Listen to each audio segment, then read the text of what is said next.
Celui-là est un vrai, un authentique Sherman de la bataille de Normandie, le M4A475, américain et non canadien comme celui qui occupait fièrement jusqu'à aujourd'hui l'entrée du musée Airborne.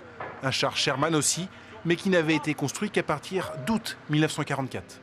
La plupart de nos visiteurs ne remarquaient pas que notre char n'était pas, si je puis dire, un bon char par rapport à la bataille de Normandie.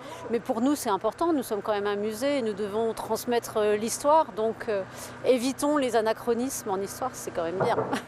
Image insolite que de voir deux mastodontes de 28 et 32 tonnes, l'un au-dessus de l'autre, le temps de la photo souvenir, l'occasion aussi de les comparer facilement.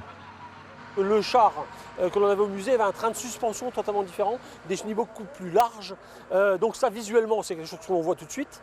Et au niveau de la tourelle et surtout du canon, on a des différences puisqu'on a un canon relativement court sur le modèle qui arrive. On avait un modèle beaucoup plus long avec au bout du canon une sorte de bouche à feu. Ce modèle de Sherman a bien pris part au combat dans la région et même autour de Sainte-Mère-Église quand il a fallu soutenir les troupes aéroportées qui avaient été parachutées dans la nuit du 5 au 6 juin. Sauf que la puissance allemande a fait beaucoup de dégâts et ce char-là a finalement été retrouvé dans les Ardennes, sous 2 mètres de terre et à l'état de puzzle. Il n'y avait plus la tourelle, plus de canon, plus de chenilles, il manquait des bougies d'un certain, il y avait une partie latérale qui était complètement manquante. On a dû récupérer ça sur d'autres carcasses de chars et qu'on a ressoudé avec des soudeurs professionnels. Un an de travail, c'est ce qui attend aussi désormais le char canadien qui quitte la France en échange, direction le Luxembourg.